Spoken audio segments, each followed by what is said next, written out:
नमस्कार। पिछले एपिसोड में हमने अपने सारथी चैनल के माध्यम से इस विषय पर चर्चा की थी कि मौत रूपी रहस्य के लिए, मौत रूपी गंभीर घटना के लिए इंसान कैसे अपने आप को तैयार कर सकता है।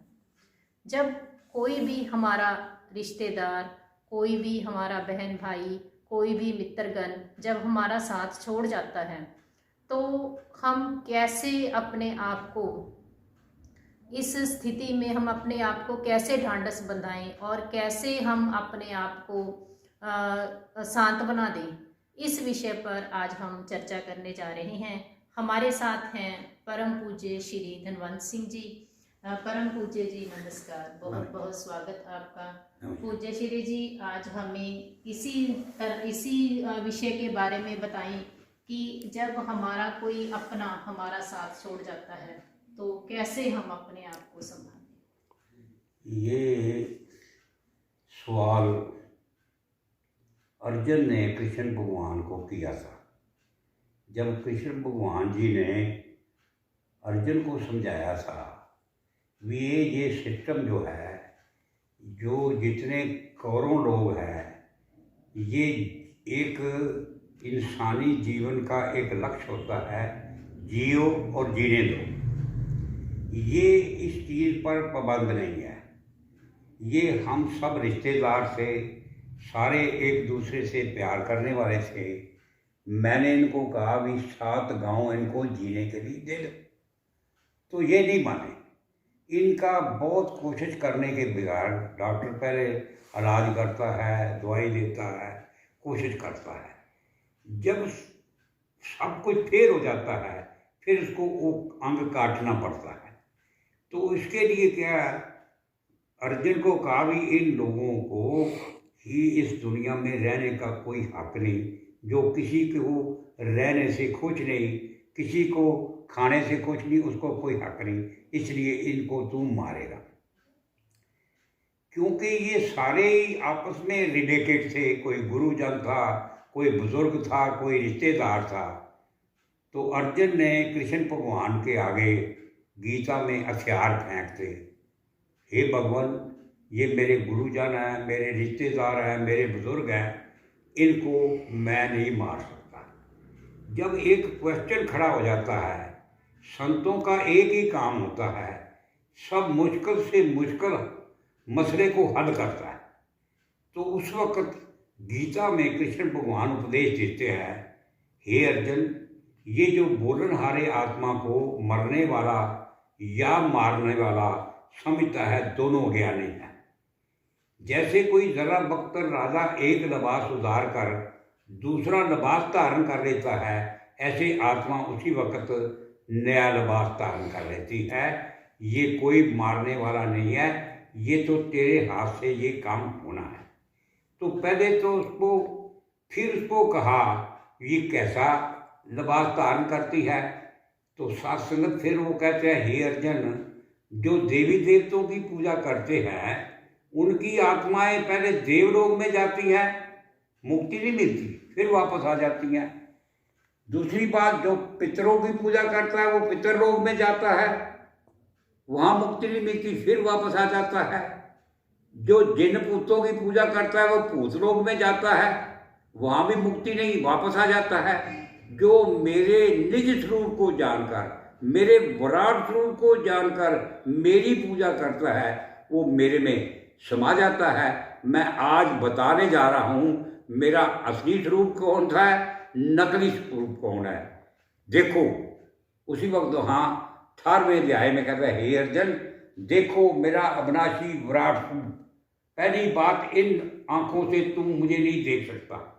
कहते हैं, इतिहास बताता है अर्जुन की आंख इतनी तेज थी, वो जब स्वयंवर जीता तो ऊपर मछली एक गोल चक्कर में घूम रही थी, नीचे पानी में उसका आंख था। उसने कहा उसमें पानी में देखकर मछली की आंख को तीर लगाया। उसने इतनी तेज आंख थी, उसने उस आंख में तीर लगा दिया। तो उसको कहा, अर्जुन, तुम इन नेत्रों से मुझे नहीं देख सकता, मैं तुझे ज्ञान चक्षु देता हूँ, मेरी दी हुई आंखों से मुझे पहचान दे। देखो मेरा अविनाशी विराट हूँ। मुझको शस्त्र काट नहीं सकता, अग्नि जला नहीं सकती, पानी भिगो नहीं सकता, हवा धकेल नहीं सकती, प्रलय के साथ मेरी प्रलय नहीं, उत्पत्ति के साथ मेरी उत्पत्ति, मैं अधर्मा हूँ, अविनाशी हूँ। एक मेरा स्वरूप है। दूसरा स्वरूप जो तू देखा है आज तक 32 साल, जो मुझे देवकी और नंद के घर जन्मा समझते हैं, वो मूर्ख हैं, अज्ञानी हैं, अंधे हैं, थोड़ी बुद्धि के मार्ग हैं।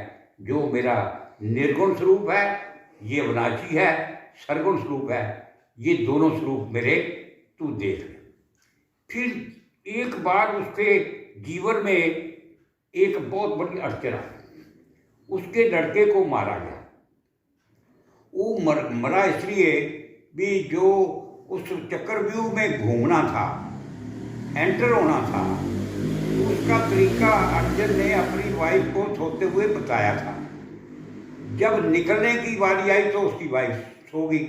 इसलिए इसका ये पता लगा कि पुराने जन्म के संस्कार भी हम लेके आते हैं। उसको निकलना ना आया तो वो मारा गया। उसको उसका बदला लेना था। वो बदला लेने के लिए तो कृष्ण भगवान ने चाहे झूठ बोला, कुछ बड़ा काम, मारा गया, बदला ले गया। फिर एक बार उसके जीवन में अड़चन होगी, वो बहुत निराश था भी उसकी जीवन मरने के बाद कंसोल कैसे हो। ऐसी जब मौत हो जाती है, वो एक बहुत ऐसा है, उसमें कोई अकल, ताकत, दौलत कोई काम नहीं करे। महात्मा बुद्ध में भी एक संगत किसी की मौत होगी तो सारे लोग कहते हैं महात्मा बुद्ध तो पहुंचा हुआ है, उसके चरणों में जाकर बेनती करो, वो जिंदा कर देगा।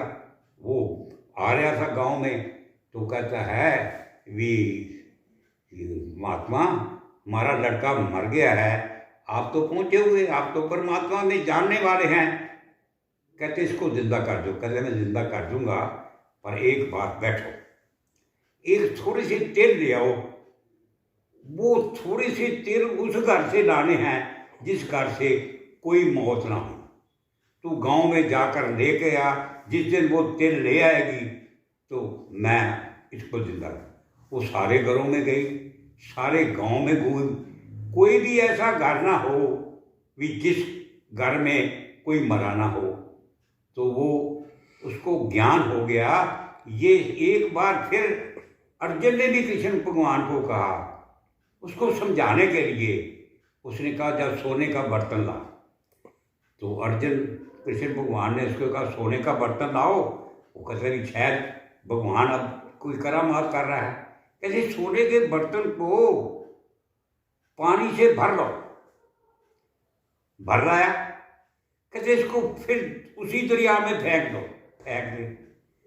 फेंक के फिर कहता है कृष्ण भगवान, हे अर्जुन, अब फिर वही पानी इस बर्तन में लाओ। पाँव से जमीन निकल गई।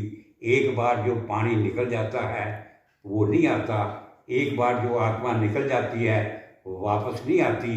वो जहाँ से आती है सडन उसका चेंज हो जाता है, उसमें कोई एडिशन, सब्ट्रैक्शन। रोते रोते हंसना सीखो, हंसते हंसते रोना।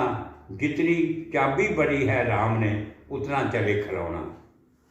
प्रिय दर्शकों, इस मौत रूपी अटल सच्चाई को स्वीकार करने के लिए परम पूज्य जी ने हमें बहुत ही सुंदर ढंग से विस्तार सहित बताया है कि हम कैसे अपने आप को इस दुख की घड़ी में अपने आप को बिना निराश, बिना उदासी के हम अपने आप को संभाल सकते हैं।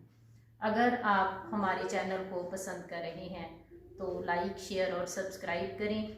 और कोई भी प्रश्न आप हमसे पूछना चाहते हैं तो कमेंट बॉक्स में लिखें या फिर स्क्रीन पर फ्लैश हो रहे नंबर पर संपर्क करें। परम पूज्य जी बहुत